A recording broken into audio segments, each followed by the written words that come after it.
అదనపు భారం వేయడమే కాదు, కేంద్ర ప్రభుత్వం కూడా అదనపు భారం మోస్తూ ఉంది.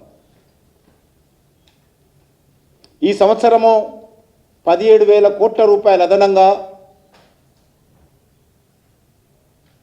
ఈ పథకం ద్వారా కేంద్ర ప్రభుత్వము లాస్ట్ ఇయర్తో పోల్చి చూసినట్లయితే అదనంగా ఖర్చు చేయబోతుందనే విషయాన్ని సందర్భంగా మనం చేస్తున్నాం.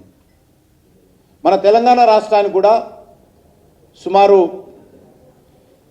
340 కోట్లు అదనంగా కేంద్ర ప్రభుత్వం ఇవ్వబోతుంది. రాష్ట్ర ప్రభుత్వం అదనంగా జోడిస్తుంది, అదే విషయం. కేంద్ర ప్రభుత్వం కూడా 340 కోట్లు గత సంవత్సరంతో పోల్చుస్తున్నట్లయితే తెలంగాణ రాష్ట్రానికి అదనంగా నిధులు రాబోతున్నాయనే విషయాన్ని సందర్భంగా మనం చేస్తున్నాం. ఇంకొక విషయం, ఇంతకుముందు నేను చెప్పినట్టు ఎప్పుడు వ్యవసాయ పనుల సీజన్ ఉంది, ఎప్పుడు ఈ పథకాన్ని అమలు చేయాలి, ఎప్పుడు అమలు చేయకూడదో ఆ నిర్ణయించేటువంటి అధికారం కూడా కేంద్ర ప్రభుత్వాన్ని కాదు, రాష్ట్రాలే నిర్ణయిస్తాయి. తెలంగాణలో అగ్రికల్చర్ సీజన్ ఎప్పుడు ఉంది, ఆ సమయంలో ఈ యొక్క మరి కార్మికులు వ్యవసాయ పనులకు వెళ్ళాలి, ఎప్పుడు ఈ యొక్క గ్రామీణ ఉపాధి హామీ పథకం పనులు కొనసాగించాలో నిర్ణయించేటువంటి అధికారము పూర్తిగా రాష్ట్ర ప్రభుత్వాల చేతిలో ఉంటుంది. ఇది కేంద్ర ప్రభుత్వం నిర్ణయించదనే విషయాన్ని సందర్భంగా మండిస్తున్నాం. నేను ఇంతకుముందు చెప్పినట్టు 15 రోజుల్లో పని కావాలని నమోదు చేసుకున్నటువంటి కార్మికులకు 10 కనిపించకపోతే వాళ్ళకు మరి పరిహారం అన్ఎంప్లాయ్మెంట్ అలవెన్స్ ఇచ్చే విధంగా కూడా ఇందులో పొందుపరచడం జరిగింది. వేతనాలు ఆలస్యమైతే కూడా పర్ డే 5% పరిహారం చెల్లించే విధంగా కూడా ఇందులో మార్పు తీసుకురావడం జరిగింది. దాంతోపాటు ప్రతి ఒక్క రైతు కూలీకి, ప్రతి కార్మికుడికి నేరుగా డీబీటీ ద్వారానే డబ్బులు వస్తాయి.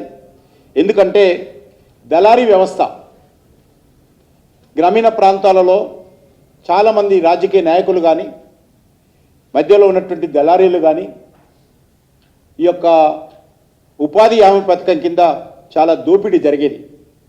దాన్ని అరికట్టేటువంటి ప్రయత్నం కూడా ఈసారి కూలీల పేరుతో దళారీలు నకిలీ జాబ్ కార్డులు తయారు చేయడం, ఆయా నాయకులు అధికారుల జేబుల్లో డబ్బులు పోతుండేది. కాబట్టి దళారీల దయాదాక్షిణ్యాల మీద ఉపాధి హామీ పథకం అమలు జరగకూడదు అనేటువంటి ఆలోచనతో డిజిటల్ ట్రాన్సాక్షన్ కింద ఆయా కార్మికుల అకౌంట్లో నేరుగా ₹1 తక్కువ లేకుండా వాళ్ళ అకౌంట్లో చేరే విధంగా ఈరోజు చట్టం తీసుకురావడం జరిగింది. అంతేకాకుండా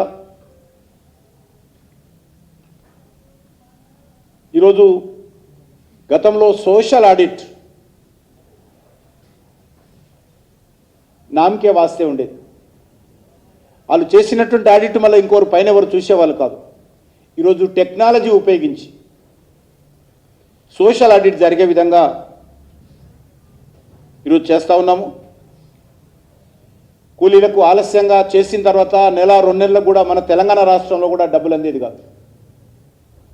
2 నెలలు 3 నెలలు రైతు కూలీలు ఆ దళారీల చుట్టూ అధికారుల చుట్టూ తిరిగేటువంటి వాళ్ళు. కాబట్టి అది కూడా ఈరోజు ఈ చట్టంలో మార్పు తీసుకొచ్చాం. సోషల్ ఆడిట్ తూతూ మంత్రంగా ఉండేది, దాన్ని కూడా మార్పు తీసుకొచ్చాం.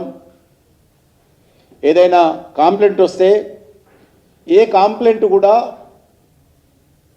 సకాలంలో పరిష్కారం జరిగేది కాదు.